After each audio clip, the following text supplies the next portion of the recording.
All right, let's jump right into a topic that is absolutely buzzing right now: intermittent fasting. We're going to break down the real science of not just what you eat, but when you eat. So let me just start with this one big question. Think about it. We pour so much energy into focusing on the what, the calories, the carbs, the fats. But what if a huge piece of the puzzle, maybe even the key, has been the timing all along? So here's our game plan. We're going to start with the absolute basics. What even is intermittent fasting? Then we'll check out the different ways you can do it. And after that, we're taking a deep dive, a journey right inside the body to see what's happening at the cellular and metabolic level. It's pretty cool. Okay, let's get right to it. First things first, what are we actually talking about when we say intermittent fasting? Let's unpack it. At its heart, it's actually super simple. Intermittent fasting, or IF, isn't a diet in the way we usually think about them. It's not telling you to eat kale or to not eat bread. Nope. It's an eating pattern. It's all about creating these dedicated windows for eating and for fasting. The whole focus just shifts from the plate to the clock. And the goal? Why do this? Well, it's all about flipping this metabolic switch inside your body. See, when you give your system a real break from constantly digesting food, you basically unlock this whole cascade of amazing biological processes, things aimed at repair and cleaning house, which can lead to seriously improved metabolic health. Okay, so we know what it is. Now let's get into the how. And this is where it gets really practical, because this is definitely not a one-size-fits-all kind of thing. Think of it like a menu of options. As you can see, there's a lot of flexibility here. The 16-8 method? That's probably the most popular one because it's just so practical. For a lot of people, it's really as simple as just skipping breakfast and eating your meals between, say, noon and 8 p.m.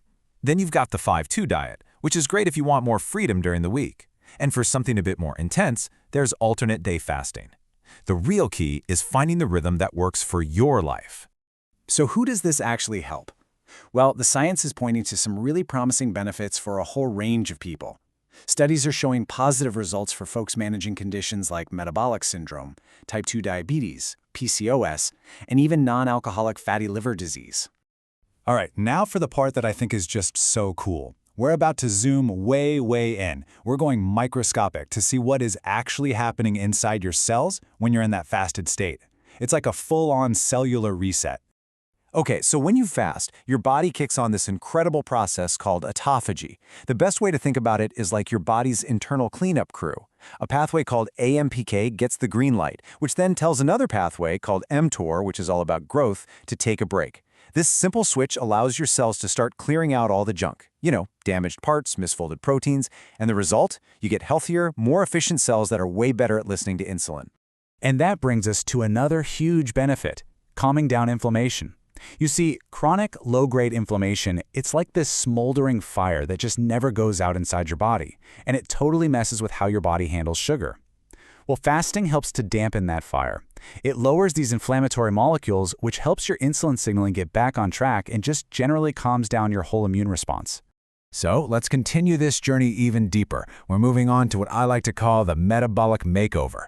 This is where we see huge, system-wide changes, a real remodeling job from the inside out. First stop, your gut.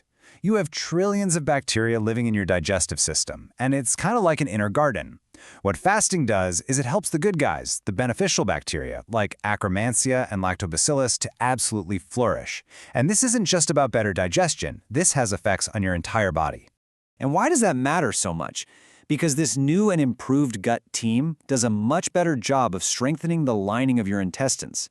That means fewer unwanted things can leak out into your bloodstream, which is a condition called endotoxemia, and that's a major driver of inflammation. So yeah, a healthier gut really does mean a healthier you. And finally, let's talk about fat tissue. Fasting doesn't just reduce the amount of fat, especially that really dangerous visceral fat that's packed around your organs. No, it actually remodels it. It changes its entire personality. It goes from being dysfunctional and angry and pumping out inflammatory signals to being healthier, more insulin sensitive, and even better at burning energy for you. Wow. Okay, we've gone from the big picture all the way down to the nitty-gritty at the cellular level. So for our last section, let's zoom all the way back out and really tie all these amazing pieces together. So if you're going to remember just a few things from all of this, let it be these. First, intermittent fasting is all about when, not just what. Second, There are different methods, so you can find one that fits your life. Third, on the inside, it's kicking off a cellular reset by cleaning house and calming inflammation. And fourth, it's giving you a full metabolic makeover by upgrading your gut and your fat tissue. And the whole point of all of this? Better insulin sensitivity and just really robust overall metabolic health. I mean, the science we've looked at today is incredibly compelling, isn't it? It really shows that by tapping into our body's own ancient, built-in repair kits, a simple shift in timing could be a profoundly powerful tool for tackling some of the biggest health challenges we're all facing today. Definitely something to think about.